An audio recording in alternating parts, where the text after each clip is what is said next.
नमस्कार और Hindi news show में आपका स्वागत है। जैसा कि आप जानते हैं, इसरो अपने पुनः प्रयोग योग्य प्रक्षेपण यान से जुड़ी हर चीज को बारीकी से समझ रहा है। लेकिन पुनः प्रयोग योग्य प्रक्षेपण यान का क्या मतलब है?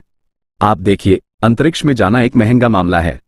भारतीय अंतरिक्ष अनुसंधान संगठन इसरो सरकारी पिता की तरह नहीं है जो सरकार से असीमित धन की मांग कर सकता है। ऐसा नहीं होने वाला है। अंतरिक्ष यान बहुत महंगे होते हैं और इसरो का बजट सीमित है। इसलिए इसरो अंतरिक्ष अभियानों को सस्ती बनाने के लिए नए तकनीकी नवाचारों की तलाश कर रहा है। यहीं से पुनः प्रयोग योग्य प्रक्षेपण यान RLV की अवधारणा सामने आती है। पुनः प्रयोग योग्य प्रक्षेपण यान का मतलब अंतरिक्ष यान का वह हिस्सा होता है जिसे कई बार अंतरिक्ष अभियानों के लिए इस्तेमाल किया जा सकता है। अब आप शायद सोच रहे होंगे कि यह कौन सी चीज है जिसे बार बार इस्तेमाल किया जा सकता है। तो इसे ऐसे समझे कि यह एक रॉकेट के ऊपर स्थित हवाई जहाज जैसा ऑर्बिटर है। रॉकेट इस फ्लाइंग मशीन को अंतरिक्ष में ले जाएगा और फिर यह अलग हो जाएगा। फ्लाइंग मशीन अंतरिक्ष में अपने कार्यों को पूरा करेगी और फिर हवाई जहाज की तरह वापस पृथ्वी पर आ जाएगी, जहां इसे फिर से दूसरे अभियान के लिए इस्तेमाल किया जा सकता है। यही इसरो की मूल योजना है। आप सोच रहे होंगे कि क्या इसरो ने इसके लिए कोई नई तकनीक ईजाद की है? असल में नहीं। चीन, रूस, अमेरिका और उनके सहयोगी देश लंबे समय से इस तकनीक को विकसित करने पर काम कर रहे हैं और उन्हें कुछ सफलता भी मिली है। हम भी इस समूह का हिस्सा हैं। लेकिन रुकिए, आप पूछ सकते हैं कि जब अमेरिका के पास पहले से ही बहुत पैसा है और यहां तक कि मंगल ग्रह के बारे में सोचने वाले एलोन मस्क भी अपने पुनः प्रायोजित स्पेसएक्स रॉकेट के साथ हैं, तो फिर वे इसमें क्यों शामिल हैं? खैर, जून 2024 तक दुनिया के किसी भी देश के पास पूर्ण पुनः प्रायोज्य प्रक्षेपण यान तकनीक नहीं है, अमेरिका तक नहीं। अब आइए वित्तीय पहलू पर चलते हैं। अमेरिका पर दुनिया का सबसे ज्यादा कर्ज है। आप इसकी पुष्टि के लिए गूगल पर जा सकते हैं। तो नासा को भी किफायती अंतरिक्ष अभियान चलाने की जरूरत है, इसलिए इस तकनीक को विकसित किया जा रहा है। लेकिन अंतरिक्ष अभियानों को सस्ता बनाने का वास्तव में क्या मतलब है? भारत भविष्य में अपना खुद का अंतरिक्ष स्टेशन बनाने की योजना बना रहा है। पुनः प्रयोज्य तकनीक के बिना लागत आसमान छू लेगी और भारत सरकार हर बार इसरो को खाली चेक नहीं देगी। हर बार रॉकेट लॉन्च करना बेहद खर्चीला होगा। खर्चों का प्रबंधन करने के लिए एक ऐसी तकनीक विकसित करने की आवश्यकता है जिसे दोबारा इस्तेमाल किया जा सके। इसके अलावा इसरो अंतरिक्ष पर्यटकों को भी ले जाएगा। वे अमीर लोग जिन्हें या तो समुद्र की गहराई में गोता लगाने या अंतरिक्ष की ऊंचाइयों तक पहुंचने का शौक है। ये धनी लोग महत्वपूर्ण राजस्व ला सकते हैं।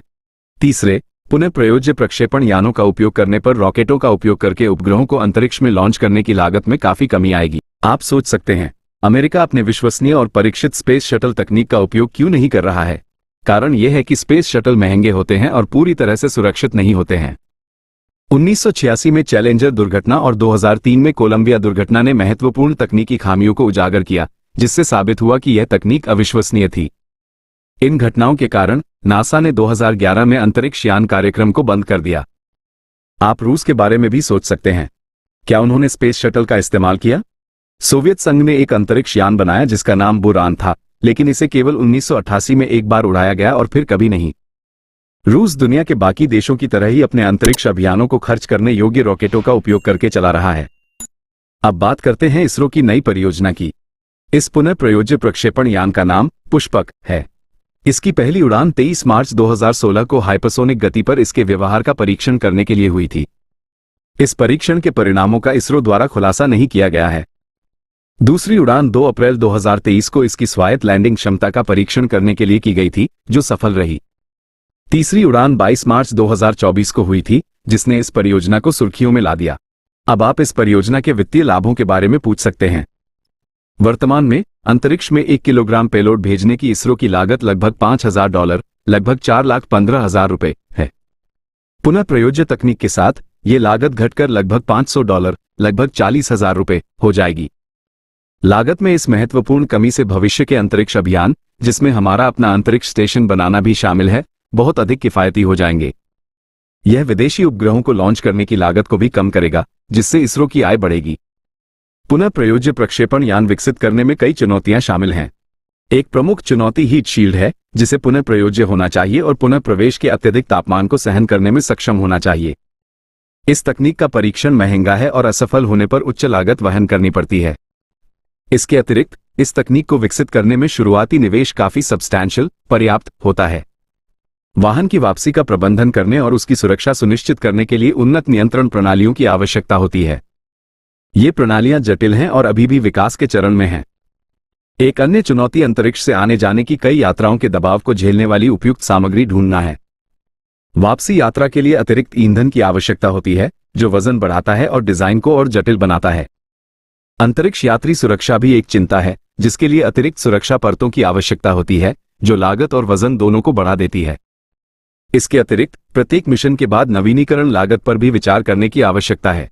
पुनः प्रवेश के दौरान अंतरिक्ष यान को अंतरिक्ष में मलबे से बचाने के लिए पीछे की ओर मुख करने के लिए डिजाइन किया गया है। पेलोड डिब्बे अंतरिक्ष में कार्गो ले जाता है और छोटे थरस्टर अंतरिक्ष यान को अंतरिक्ष में चलाने में मदद करते हैं। अंतरिक्ष यात्री चालक दल के डिब्बे में रहते हैं, अंतरिक्ष यान को नियंत्रित करते हैं। अपने मिशन को पूरा करने के बाद वे एक एयरलॉक के माध्यम से कार्गो क्षेत्र में वापस आ जाते हैं और लैंडिंग पर मुख्य द्वार से बाहर निकल जाते हैं। प्रक्षेपण और वापसी की प्रक्रिया में कई चरण शामिल होते हैं। मुख्य रॉकेट दागता है, एस्केप वेलोसिटी पलायन वेग 11.2 किलोमीटर सेकंड तक पहुंचता है और फिर अलग हो जाता है। वाहन अपनी निर्धारित कक्षा की ओर बढ़ता रहता है, अपना पेलोड पहुंचाता है।